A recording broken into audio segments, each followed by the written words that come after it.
नमस्कार, मी कांचन सावंत आपल्या कांची स्टॉकमध्ये पुन्हा एकदा सगळ्यांचं मनापासून स्वागत करते. आजच्या आपल्या व्हिडिओचा मुख्य विषय आहे प्रीनेटल प्रेग्नन्सी. म्हणजे आपल्याला प्रेग्नन्सी राहिल्यावरती आपण पूर्वतयारी करायची असते याबद्दल मी थोडंसं तुम्हाला मार्गदर्शन सांगणार आहे.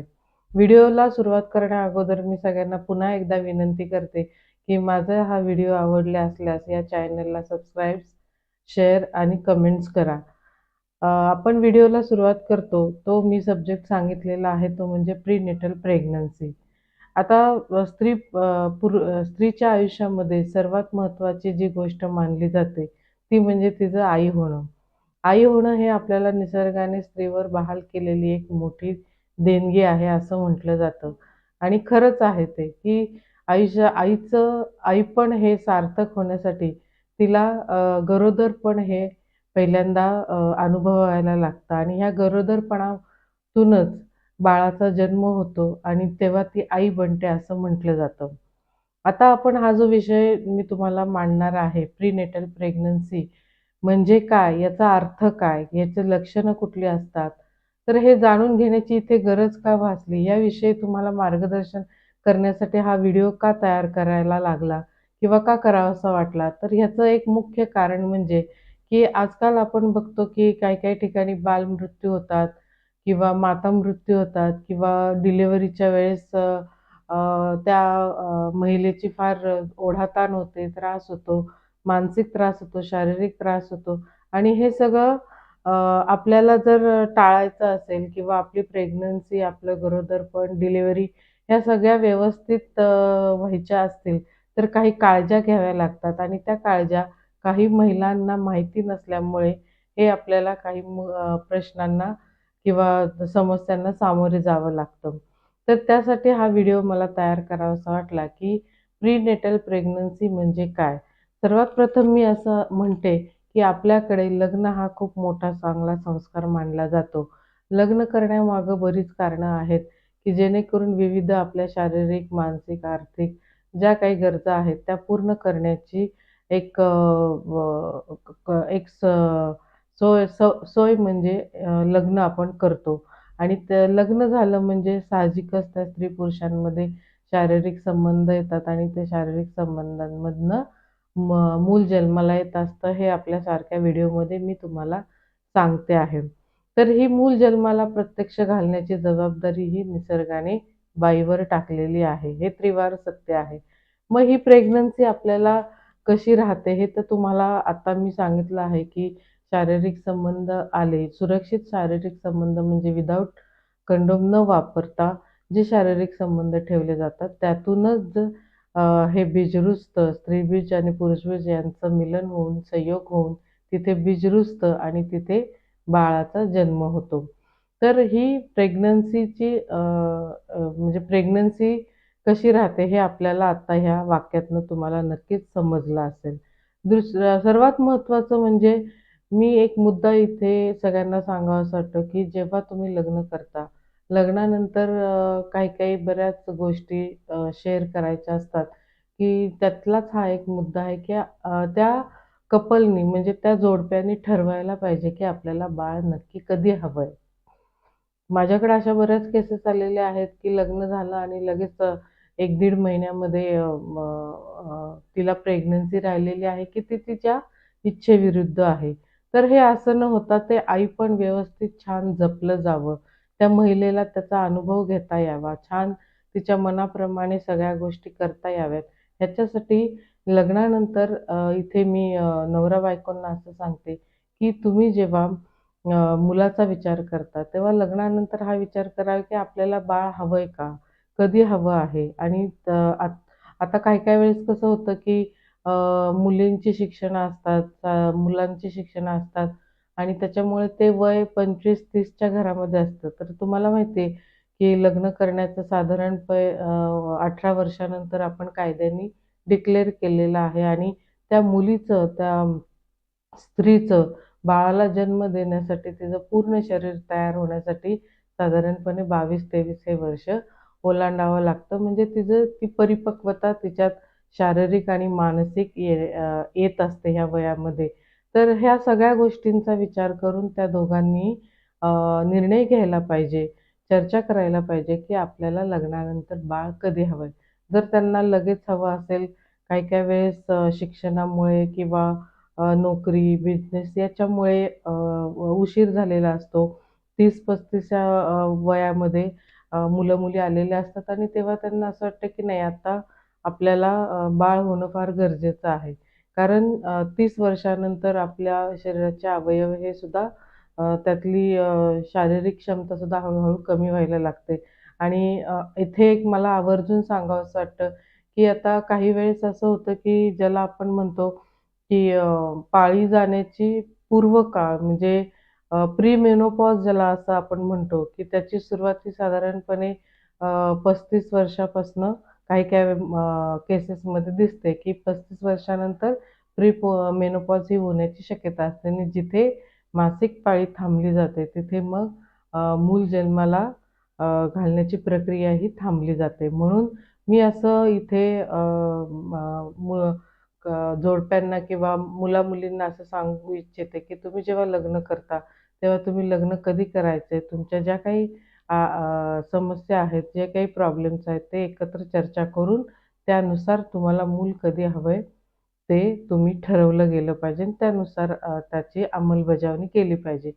तर हे झालं एक जाता-जाता सांगण्याचा उद्देश हा आहे, की जेणेकरून त्या मुलाची व्यवस्थित संगोपन केले जाईल म्हणून हा मुद्दा मी इथे मुद्दामूनच उपस्थित केला होता. दुसरी गोष्ट म्हणजे आपल्याला प्रेग्नन्सी ही कशी कळते? तर साधारणपणे लघवीतनं कळते की आपल्याला, की जेव्हा युरिन तपासली जाते, तेव्हा त्याच्यातनं समजतं की ह्या स्त्रीला प्रेग्नन्सी आहे किंवा नाही. साधारणपणे एक असा नियम आहे की दर महिन्याला मासिक पाळी येते, तेव्हा आपल्या ओटीपोटामध्ये बाईच्या बाळ नसतं. पण जेव्हा पिरियड मिस होतात म्हणजे इर्रेग्युलर होतात, पिरियड्स येत नाहीत आणि जर त्या महिलेचे शारीरिक संबंध एका पुरुषाबरोबर आले असतील, तर तिथे 100% प्रेग्नन्सी राहण्याची शक्यता आहे आणि ही प्रेग्नन्सी आपल्याला युरिनमधनं समजते. तर साधारणपणे जेव्हा आपली एक गणित आहे, की उदाहरणार्थ आज 1 तारीख आहे, 1 जून. तर 1 जूनच्या जर तुम्हाला पहिला दिवस पिरियड्स आलेला असेल त्या महिलेला, तर साधारण दुसरा पिरियड हा कधी येणार? दर महिन्याला मासिक पाळी ही यायलाच पाहिजे, हे मी तुम्हाला सारखं प्रत्येक व्हिडिओमधनं सांगत असते. तर नेक्स्ट पिरियड तिचे 1 जुलैला येणं अपेक्षित आहे. पण तिचे 1 जुलैला आले नाहीत आणि 4-5 दिवस, 1 आठवडा झालं तिला पिरियड्स आले नाही. म्हणजे तिचे पिरियड्स हे मिस झाले. तिचे शारीरिक संबंध पण आलेले आहेत आणि ही सगळी हिस्ट्री पाहता तिने जर आपले युरिन चेक केली, साधारणपणे दुसऱ्या पिरियड्सच्या नंतर एक 10-12 दिवसांनी जर लघवी चेक केली, अलीकडं किट मिळतात बाजारामध्ये, मेडिकलमध्ये सुद्धा किट मिळतात किंवा तुम्ही सरकारी दवाखान्यात गेलात तर तिथे मोफत प्रेग्नन्सीची तपासणी केली जाते किंवा तुम्ही घरच्या घरी स्वतः सुद्धा प्रेग्नन्सी किटमधनं लघवीतून तुम्ही प्रेग्नन्सी आहे किंवा नाही हे चेक करू शकता.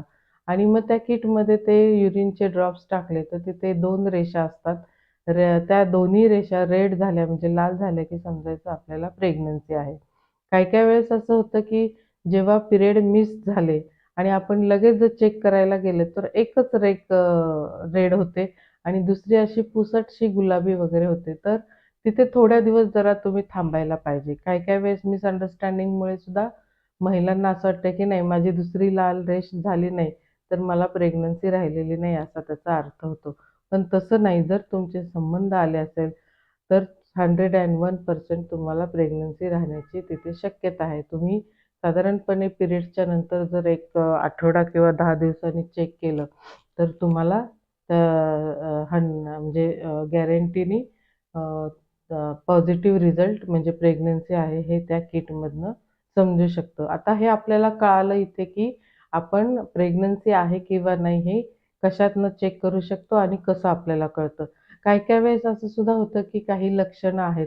आता पूर्वीच्या काळात काही-काही बायकांना चेहरा बघितला तरी ज्या खूप अशा अनुभवी आहेत, ज्या घरी डिलिव्हरी वगैरे करायच्या, त्यांना काही लक्षणांवरनं सुद्धा कळायचं की ही महिला गरोदर आहे किंवा नाही. तर अशीही काही-काही लक्षणं आहेत की जेव्हा प्रेग्नन्सी राहण्याची वेळ असते, तेव्हा तुम्हाला नोशिया येतो, मळमळ येते, जेवणावरची इच्छा उठते, काही-काही वेळेस उलटी होत असते.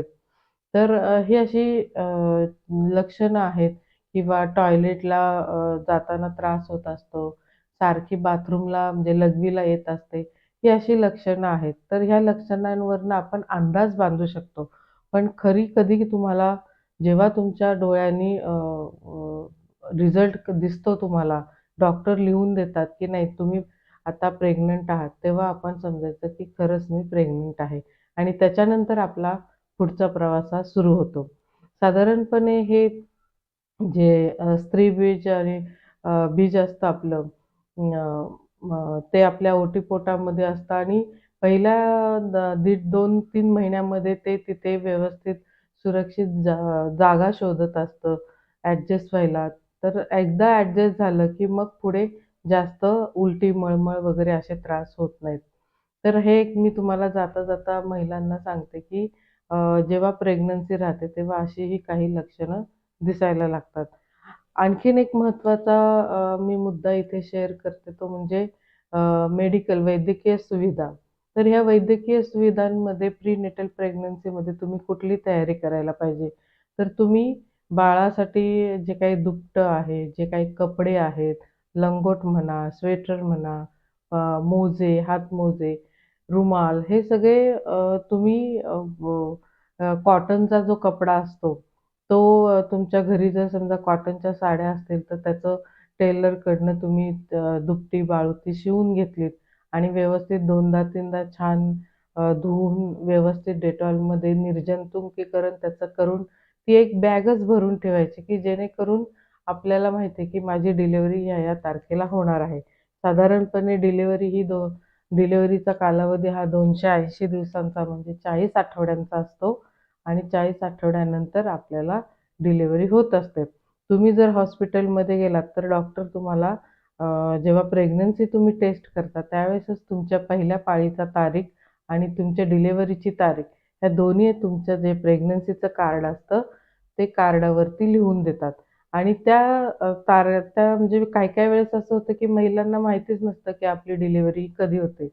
आणि मग कधी-कधी इतकं होतं भयानक, की जेव्हा पूर्ण कालावधी 280 दिवसाचा पूर्ण होतो, की डिलिव्हरीचा दिवस येतो, तरी त्यांना समजत नाही, की आता आपली डिलिव्हरी होणार आहे, मूल जन्माला आपल्या येणार आहे. आणि मग कधी-कधी खूप रक्तस्राव होतो आणि त्याच्यातनं काही-काही वेळेस बालमृत्यू आणि मातामृत्यू होण्याची शक्यता असते. म्हणून मी महिलांना इथे आवर्जून सांगू इच्छिते, की तुमची डिलिव्हरीची तारीख ही व्यवस्थित तुम्हाला माहिती पाहिजे आणि त्या दृष्टिकोनातनं ही आपण प्रीनेटल प्रेग्नन्सीची पूर्वतयारी केली पाहिजे. मग ह्याच्यामध्ये तुम्ही मगाशी मी तुम्हाला सांगितलं, की तुमचे किंवा बाळाचे कपडे वगैरे सगळं व्यवस्थित धुवून स्टेरिलाइज करून बॅगेत भरून ठेवायचं.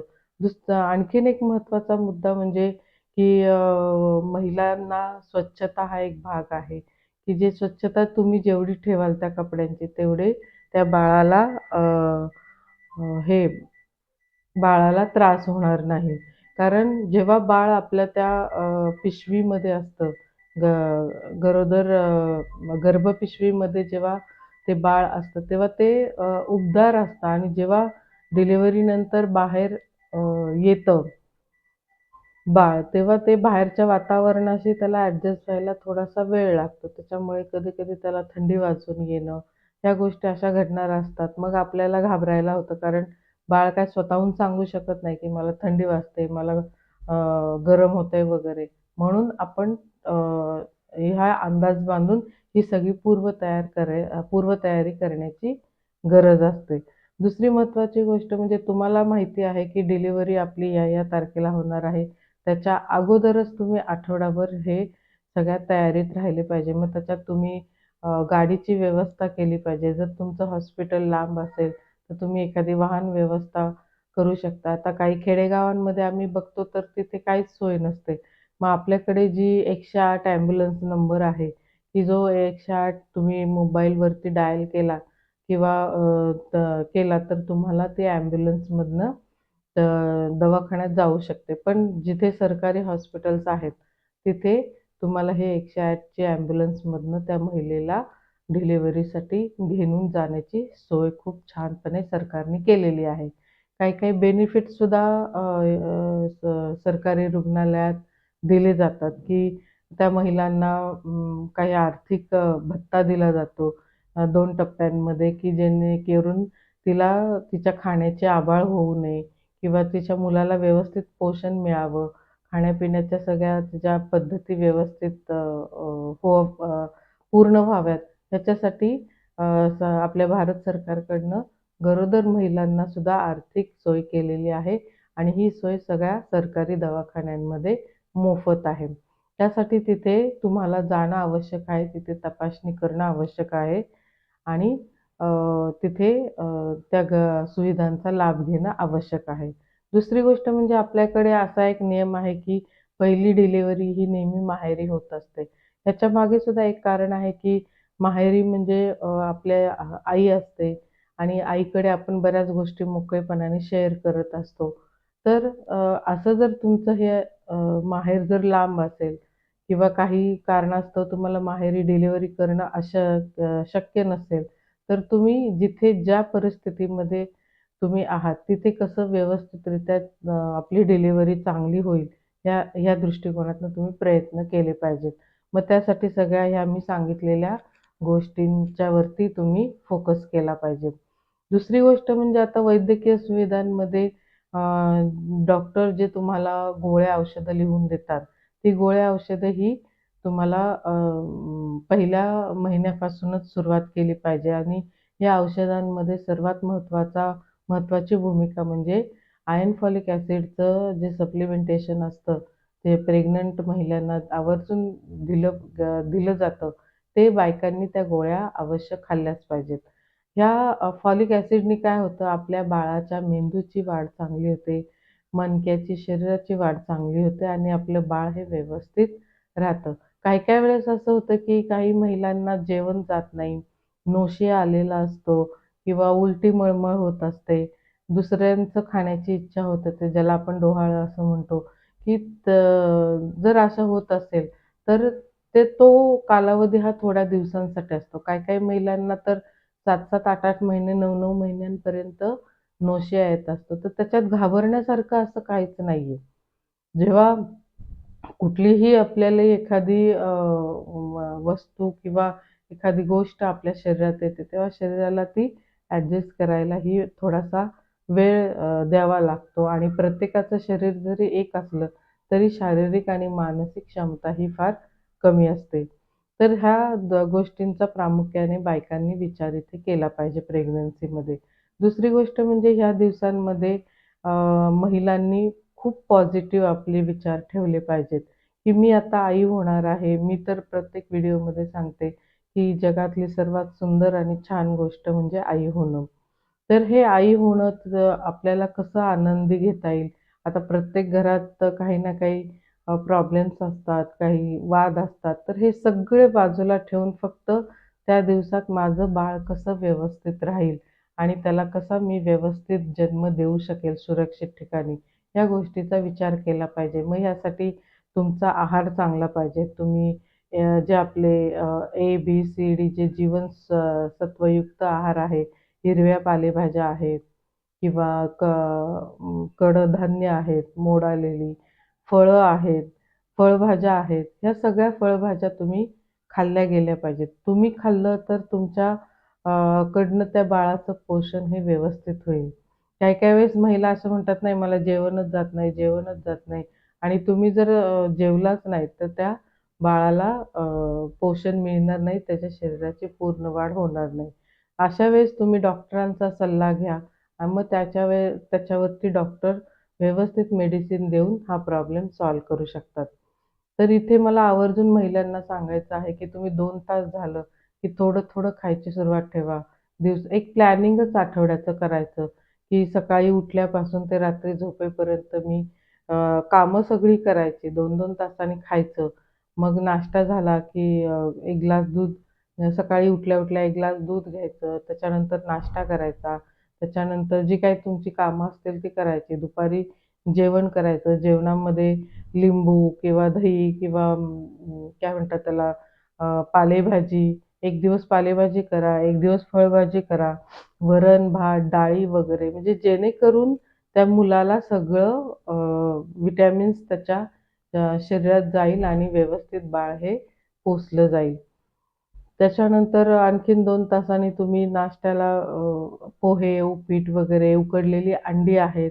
आता भाज्यांमध्ये पालकामध्ये जास्त आहे. हे सगळं ह्याच्यावरती जर व्हिडिओ डिटेलमध्ये करायचा झाला, तर खूप मोठा व्हिडिओ करता येईल.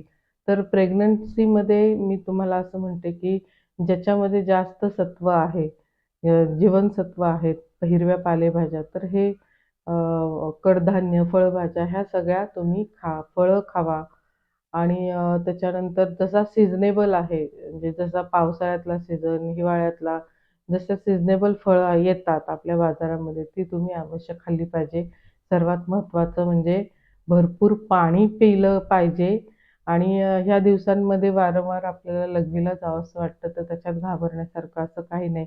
फक्त काळजी कुठे घ्यायची, तर कधी-कधी असं होतं की अ, मध्ये अंगावरचं लाल जायला लागलं, म्हणजे रक्तस्राव व्हायला लागला, तर तुम्ही त्वरित गप्प न बसता त्वरित हॉस्पिटलमध्ये जाऊन त्याची तपासणी करावी लागते.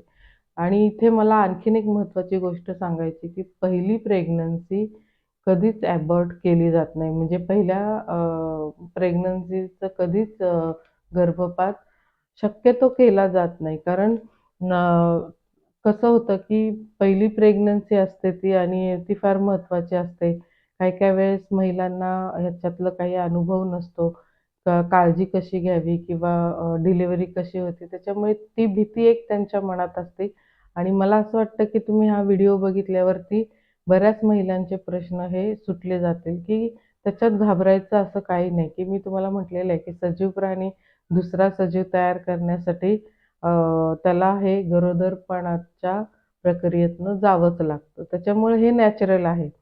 तर जेव्हा तुमच्या ओटीपोटामध्ये बाळ असतं, म्हणजे तुम्ही जेव्हा प्रेग्नंट असतात, तेव्हा पहिली प्रेग्नन्सी कधीच अबॉर्ट करायची नाही. म्हणून मी मगाशी एक मुद्दा मांडला, की जेव्हा तुमचं लग्न होतं, तेव्हा तुम्ही एक नवऱ्याबरोबर डिस्कशन करून आपल्याला बाळ आत्ता हवंय का नंतर हवंय याविषयी सर्वात महत्त्वाची चर्चा केली पाहिजे. दुसरी गोष्ट म्हणजे जर काही कॉम्प्लिकेटेड केस असेल त्या बाळाच्या बाबतीत किंवा ॲबनॉर्मल असेल, तर डॉक्टर स्वतःहूनच सांगतात, की नाही ह्याचं ॲबॉर्शन केलं पाहिजे. ॲबॉर्शन करण्याच्या सुद्धा काही नियम आहेत. किती दिवसांच्या आत करायला पाहिजे आणि डॉक्टर हे जर समजा त्या आठवड्याच्या आत, त्या दिवसांच्या आत असेल, तर पटकन जेव्हा प्रेग्नन्सी समजते आणि कळतं, की नाही हे बाळ ॲबनॉर्मल आहे, तेव्हा डॉक्टर स्वतःहूनच त्याचं ॲबॉर्शन करतात. पण जर नॉर्मल असेल, तर चुकूनही त्याचं ॲबॉर्शन तुम्ही करू नका. काही-काही ठिकाणी इल्लीगली असं ॲबॉर्शन केलं जातं आणि कधी-कधी त्या आपल्या गर्भाशयाच्या पिशवीला धक्का लागतो किंवा काही कॉम्प्लिकेशन्स तयार होण्याची शक्यता असते. अशा केसेसही घडलेल्या आहेत, की पहिले प्रेग्नन्सी अबॉर्ट केल्यामुळे त्या महिलेला आयुष्यभर प्रेग्नन्सी राहिलेली नाहीये. जर तुमचे काही प्रॉब्लेम्स असतील, तर तुम्ही चर्चा करून ते सोडवू शकता. पण आपण जेव्हा आई होणार असतो, जेव्हा आपण प्रेग्नंट असतो, तेव्हा ती प्रेग्नन्सी ही त्या महिलेनी 9 महिन्यापर्यंत डिलिव्हरीपर्यंत किंवा डिलिव्हरीच्या नंतरही पॉझिटिव्हलीच घेतली गेली पाहिजे. तरच त्याचे चांगले इफेक्ट्स आपल्या बाळावरती आणि आपल्या कुटुंबावरती दिसू शकतात. ही गोष्ट मला आवर्जून ह्या व्हिडिओमधनं मला महिलांना सांगायची आहे. आणखीन एक आपण थोडंसं पुढे जाऊयात, की आहार झाला, वैद्यकीय सुविधा झाल्या आपल्या, प्रेग्नन्सी म्हणजे काय आहे, हे आपण बघितलं ह्या व्हिडिओमधनं. प्रेग्नन्सीची लक्षणं काय आहेत. दुसरी गोष्ट म्हणजे पहिली प्रेग्नन्सी झाली, की अ, दुसरी प्रेग्नन्सी जर तुम्हाला हवी असेल, तर त्याच्यासाठी साधारणपणे 3 वर्षाचा कालावधी जायला पाहिजे.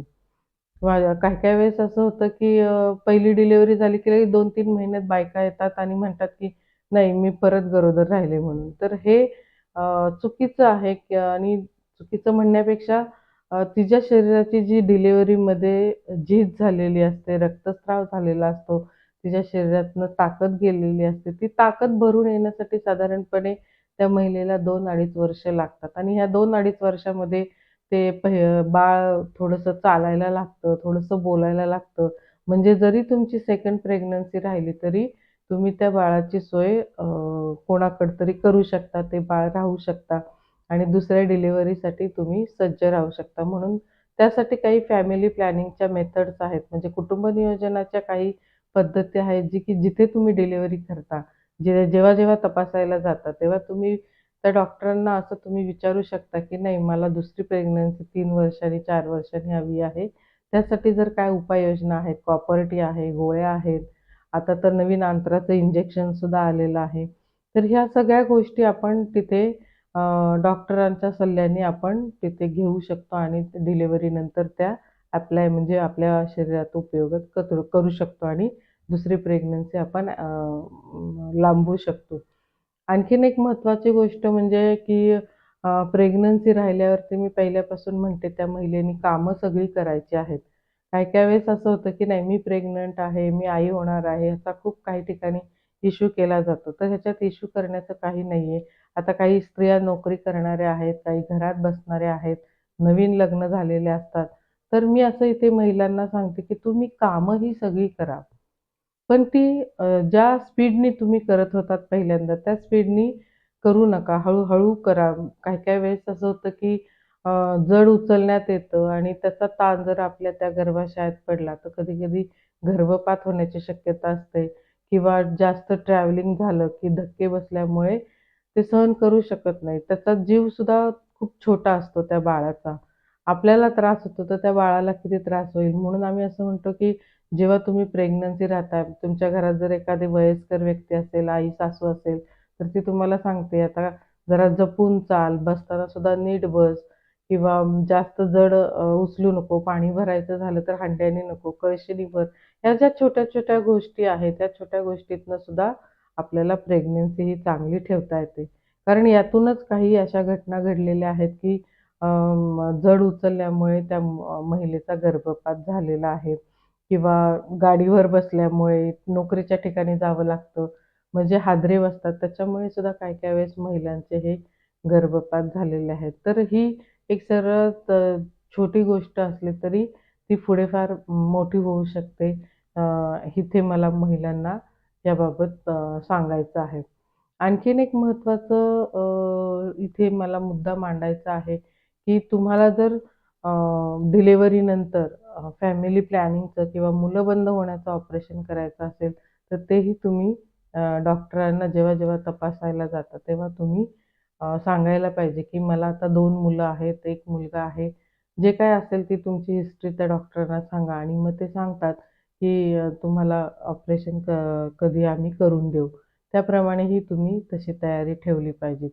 दुसरी गोष्ट म्हणजे तुम्हाला येण्या-जाण्याची सोय तर त्याची सुद्धा व्यवस्था केली गेली पाहिजे. आणखीन एक महत्त्वाचं म्हणजे की आपली प्रेग्नन्सी आहे, मी आता आई होणार आहे, हे व्यवस्थित त्या महिलेनी स्वतःची मानसिकता तयार केली पाहिजे आणि त्यानुसार काही व्यायाम प्रकार आहेत. तुम्हाला ऑनलाईन किंवा नेटवरती सुद्धा याच्याविषयी बरेच व्हिडिओ आहेत, की प्रेग्नन्सी राहिल्यावरती कुठले व्यायाम प्रकार करायचे, कुठल्या गोष्टी खायच्या, काय करायचंय, काय नाही. तर ह्याच्यावरनं सुद्धा तुम्हाला आणखीन मार्गदर्शन मिळू शकेल, की प्रेग्नन्सी राहिल्यावरती डिलिव्हरी सुकर म्हणजे सोयीस्कर होण्यासाठी कुठले चांगले व्यायाम प्रकार आहेत. काही ठिकाणी गर्भसंस्काराचे वर्ग चालवले जातात, की जेणेकरून त्या महिलेची मानसिकताही त्या दिवसांमध्ये चांगली अ, राहील. तर हे असे बरेच मुद्दे आहेत, की ज्याला आपण प्रीनेटल प्रेग्नन्सी म्हणू शकतो. आता शेवटच्या जेव्हा टप्प्यावरती मी येते, ते एक महत्त्वाचा मुद्दा आहे, की सेक्शुअलिटी. जेव्हा आपण प्रेग्नंट राहतो, तेव्हा काही-काही महिला मला अशा विचारतात, की प्रेग्नन्सी राहिल्यावरती शारीरिक संबंध ठेवायचेत का? तर शक्यतो आम्ही असं म्हणतो, की प्रेग्नन्सी राहिल्यावरती शारीरिक संबंध ठेवूच नये. पण कसं होतं, की काही वेळेस मनावरती कंट्रोल राहत नाही. त्याच्यामुळे काय करावं ते समजत नाही. जर समजा तुमची कॉम्प्लिकेटेड केस असेल, बाळाच्या बाबतीत, त्या महिलेच्या बाबतीत कॉम्प्लिकेटेड केस असेल, तर तुम्ही शारीरिक संबंध ठेवूच नका. आणि जर त्यामध्ये काही एक गुंतागुंत किंवा एखादा प्रॉब्लेम तयार झाला, तर कधी-कधी गर्भपात होण्याची शक्यता असते.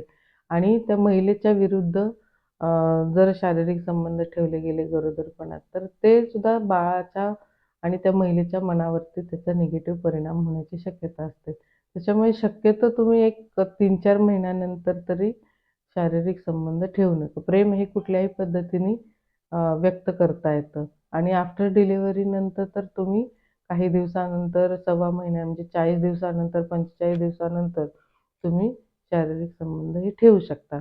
तर हा एक सर्वात महत्त्वाचा मी शेवटी मुद्दा घेतला, की प्रेग्नन्सीमध्ये शारीरिक संबंध ठेवायचे की नाही ठेवायचे. ह्याच्यामध्ये खूप अंधश्रद्धा आहे, की असं म्हटलं जातं, की शारीरिक संबंध ठेवले गेल्यामुळे बाळाची वाढ व्यवस्थित होते. तर ह्याला काही शास्त्रीय आधार नाहीये. तर आपलं बाळ कसं व्यवस्थित जन्माला येईल ह्याच्यावरती कॉन्सन्ट्रेट करून त्या दोघांनी म्हणजे आई-वडिलांनी, नवरा-बायकोनी त्याच्यावरती विचार करून बाळाची डिलिव्हरी व्यवस्थित कशी करता येईल याकडं लक्ष दिलं गेलं पाहिजे. तर हा आजचा व्हिडिओ आपला प्रीनेटल प्रेग्नन्सी या विषयावरती होता. ह्याच्यात मी बरेच महिलांना येणारे प्रश्न मांडले. प्रीनेटल प्रेग्नन्सी म्हणजे काय याचा अर्थ समजून सांगण्याचा प्रयत्न केला.